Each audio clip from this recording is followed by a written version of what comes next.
Right. Now, South African President Cyril Ramaphosa has called for stronger economic cooperation with Zimbabwe, including infrastructure investment and job creation. Speaking at the South Africa-Zimbabwe Bi-National Commission in Pretoria, Ramaphosa said South African institutions are ready to invest in high-impact projects in Zimbabwe, including manufacturing and agriculture. To unpack this further, we're joined by senior researcher and director at Africa-Asia Dialogues, Thembisa Fakude. Mr. Fakude, very good evening to you. Thanks for joining us. Welcome. Thanks for having me.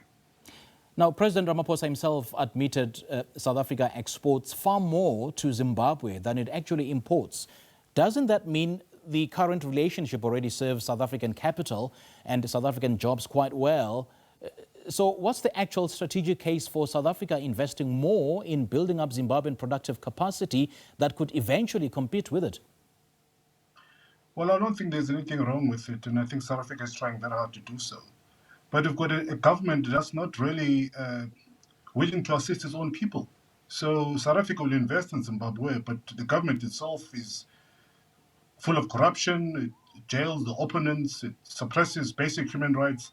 So notwithstanding all the efforts that South Africa will be making in Zimbabwe, and clearly will be making business, but for only few, we will still be dealing with a much more bigger issue, and that issue is the continual influx of Zimbabweans into this country because they don't find opportunities in their country. The biggest challenge in Zimbabwe is that the investment that South Africa will be bringing or taking to Zimbabwe as per bilateral that was entered into by Cyril Ramaphosa and Emmerson Mnangagwa is only going to benefit the elite in Zimbabwe. We're still going to deal with the challenge of Zimbabweans coming in here until they deal with the political instability and challenges that that country faces.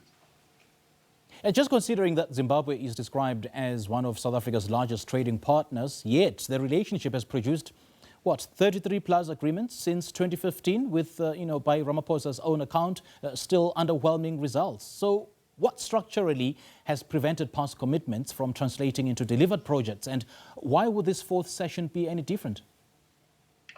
Well, business thrive in a stable, politically stable environment. Zimbabwe is not politically stable. We know that Emmerson Mnangagwa has just elongated his tenure by adding 2 more years, so he's going to have 5 more years into his tenure. Yeah. There's political instability, there's oppression of basic freedoms, there's no democracy in Zimbabwe.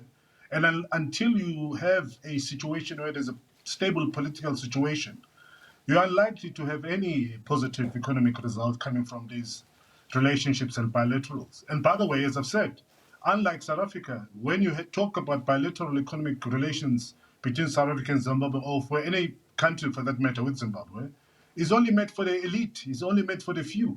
The Zimbabweans in rural parts of Zimbabwe, Matabeleland, east and west parts of Zimbabwe, remain extremely rural, not developed. And again, these are people who are not prioritizing the political stability in that country so that economics can thrive. Let's move beyond the bilateral trade figures, shall we? Let's talk about what the deeper geopolitical logic here is. I mean, is South Africa trying to stabilize Zimbabwe as a buffer against state collapse on its northern border, or position itself as SADC's indispensable economic anchor, or something else entirely? Well, it's a payback. Zimbabwe stood with South Africa at the AU when Ghana sponsored that resolution about xenophobia and dealing with South Africa because of the xenophobic attitude. It was Zimbabwe who actually crushed that debate at the AU. So this is payback time. But having said that, you have a president who's not really very strong enough in terms of dealing with politics and dealing with Zimbabwe, a country that continues to impact on South Africa's infrastructure very negatively, because you have a lot of Zimbabweans who are coming in here, not the fault of their own, of course, but looking for opportunities. But instead of really going and reading a riot act to this very despotic regime, you have Cyril Ramaphosa going and dealing with Emmerson Mnangagwa with kid's glove and giving him a red carpet, while there are millions of Zimbabweans who have ran from that country because of political instability and because of torture and threat of being arrested and killed. And you have our president who's calling him Emmerson Mnangagwa my brother, notwithstanding that this is a country that has really created serious challenges in this country, including, by the way, impacting our politics. The emergence of Mabahambe, March and March, and all of those immigrant or migrant civil society organizations are by and large as a result of Zimbabwe. And we have a president of South Africa who doesn't seem to realize that. Instead, He is tiptoeing around the issue and the elephant in the room, and the elephant in the room is a lack of democracy and political instability in Zimbabwe. And quite interestingly, you touched on the warm relations between Ramaphosa and Mnangagwa, when he called him his brother. And ultimately, is invest there so they don't come here a strategy that Pretoria genuinely believes in, or is it primarily a politically convenient answer to domestic anti-migrant pressure that doesn't necessarily require South Africa to actually reform its own broken immigration and asylum system?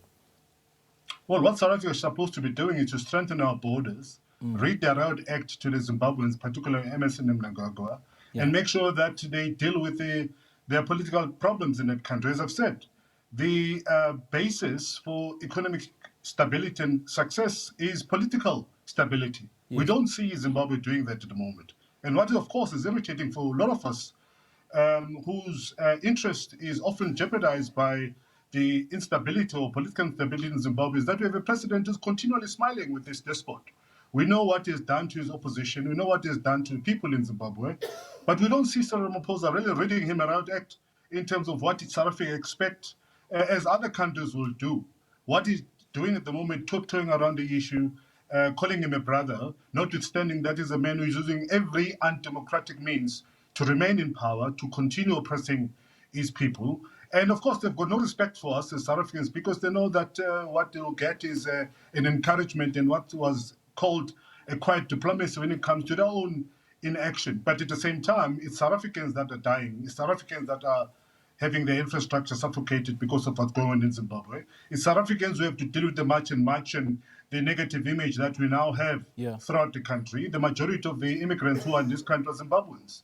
And yet we are not really serious about dealing with the issue of Zimbabwe and making sure that that environment is stable enough for economics. Mr. Fakude, great chatting to you. Thank you so much for joining us. We wait to see whether the deeper economic integration between unequal neighbors, will actually reduce migration. But thank you so much for your time. There is a senior researcher and director at Africa-Asia Dialogues, Thembisa Fakude, helping us make sense of what structurally has prevented past commitments from translating into, delivered projects, as South African President Cyril Ramaphosa has called for stronger economic cooperation with Zimbabwe, including infrastructure investment and job creation.